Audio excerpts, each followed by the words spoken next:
कोई मोबाइल भी यूज़ करते हो, चलाते हो, तो उसमें फ़ोटो लेते लेते फिर आप जब देखते हो कि भैया मेमोरी बढ़ती जा रही तो क्या करते हैं? तो वो डिलीट का ऑप्शन रखते हैं ना। अब सोचो मोबाइल में डिलीट का ऑप्शन ही ना हो, वो भरते ही जाओ, डेटा भर जाएगा, फिर क्या करोगे? अब ओवरफ्लो होगा। तो वैसे ही हमारी बुद्धि का अपना डेटा है। जैसे पेन ड्राइव होती है ना, ऐसे ये माइंड ड्राइव है। पेन ड्राइव में अपनी जीबी निर्धारित होती है कि इतनी इसकी गीगाबाइट्स कैपेबल है, ये स्टोर कर सकती है, उसकी स्टोरेज होती है। वैसे ही हमारी बुद्धि की भी अपनी स्टोरेज है, पर उस स्टोर में हम सेव तो सारा डेटा करते जा रहे हैं, पर उसमें से निकाल कुछ भी नहीं रहे, उसमें से डिलीट कुछ भी नहीं कर रहे। अच्छा, डिलीट करते भी हैं तो क्या डिलीट करते हैं? अच्छी चीजों को डिलीट मार देंगे और बुरियों को ढोते जाएंगे।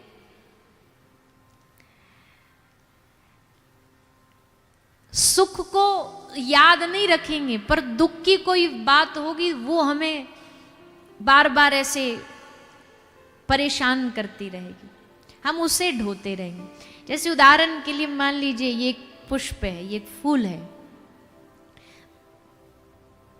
बस थोड़ा इसका वजन कुछ ग्राम का है। मान लीजिए किसी फूल का 50 ग्राम का वजन है, आप उसको उठाओ, 5 मिनट तक वो आपको बड़ा हल्का लगेगा। लेकिन उसी फूल को आप 5 घंटे उठाओगे ऐसे ही हाथ में, तो अब क्या होगा?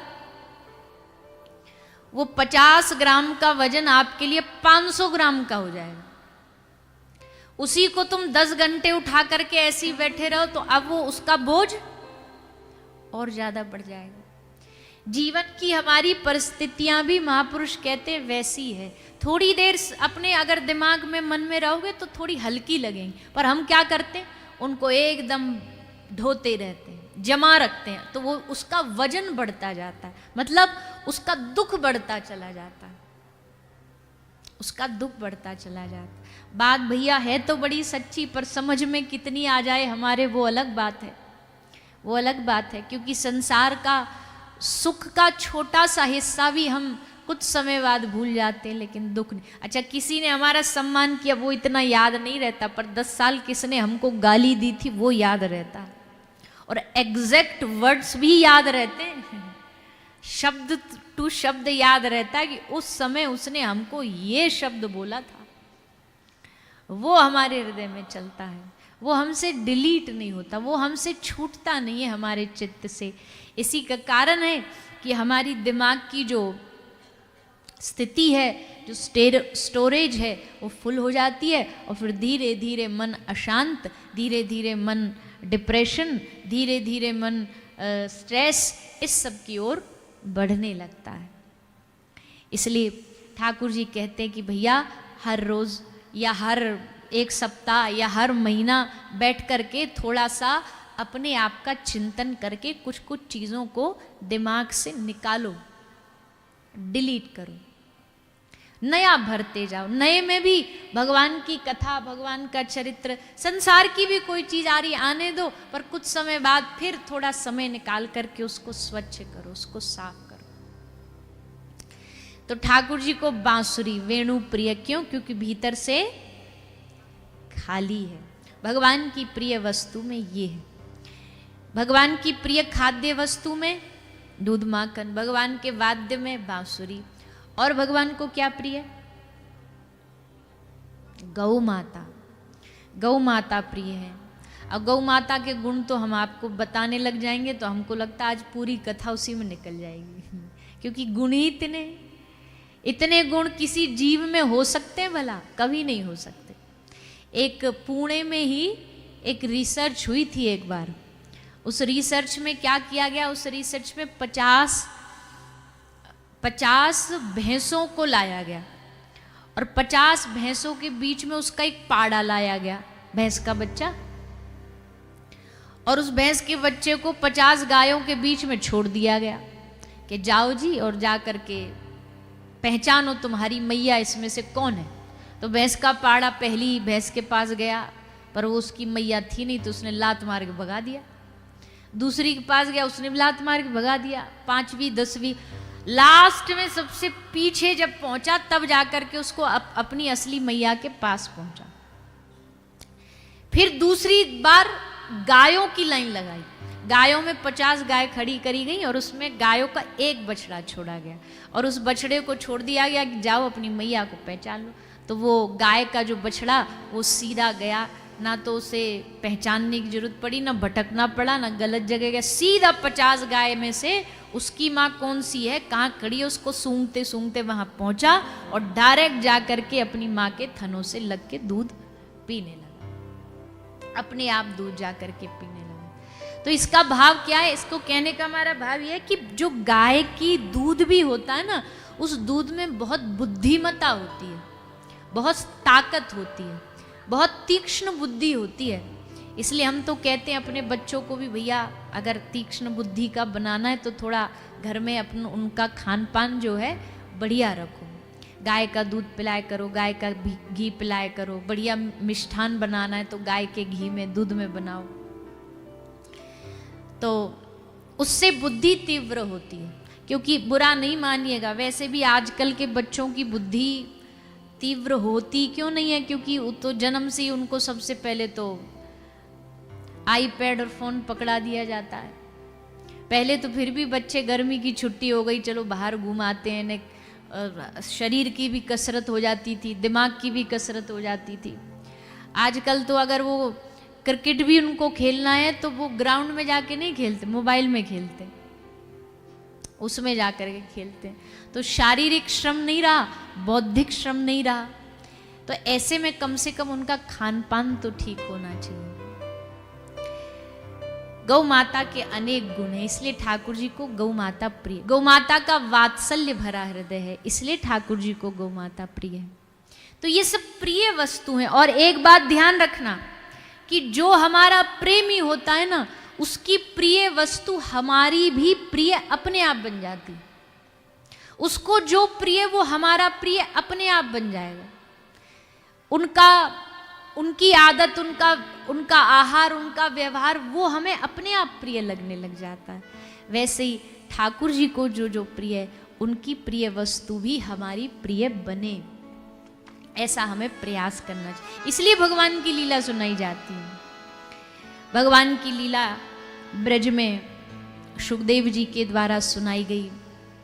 कैसे ब्रजमंडल में ठाकुर जी आए हैं और आकर के समस्त ब्रज के लोगों को ऐसी ऐसी लीला दिखाई, ऐसा ऐसा आनंद दिया कि सबके जीवन के केंद्र श्री कृष्ण बन गए।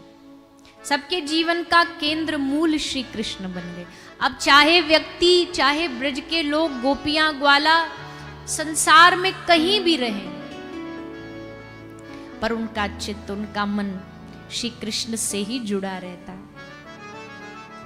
गोपी उपला मतलब गोबर का कंडा थाप रही है, तो वाको थापते थापते भी बार बार ऐसे इधर देखती है तो मानो ठाकुर जी वाको देख करके मुस्कुरा रहे, ला गोपी मैं तेरी मदद कर दूं, मैं भी तेरो थोड़ो सहयोग कर दूं।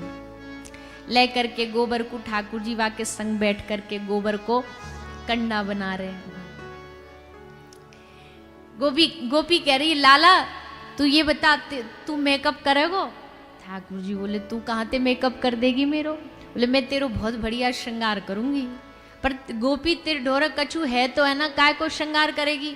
गोपी बोली, मेरे ढोरक गोबर है, गोबर को श्रृंगार करूंगी। ठाकुर जी बोले, ला तो कर दे। तो गोपी लेके ठाकुर जी को श्रृंगार कर रही है। वो पहले नहीं चलती थी शादी में, ब्याह में एक लाल एक सफेद, एक लाल एक सफेद बिंदी यहाँ सब लगाई जाती थी। तो ऐसी गोपी ले लेके थोड़ा थोड़ा सो गोबर, इतनी इतनी सी बिंदी ठाकुर जी को सबरे मोड़े पे लगा रही हूँ। ठाकुर जी लगवाते जा रहे, आहा मैं कितना मलूक लग रहा हूँ, मैं कितना बढ़िया लग रहा हूँ, बड़े प्रसन्न है रे ठाकुर जी। फिर गोपी बोली, और श्रृंगार करूँ? बोले हाँ श्रृंगार। कानन में गोपी बढ़िया से कुंडल पहरा दे मुंह को। तो गोपी तुरंत हाथ ऐसे ऊपर करो, ऊपर कनेर के पुष्प लगे थे वो उतारे और लेके ठाकुर जी के कान में कुंडल बना के पहरा दिए।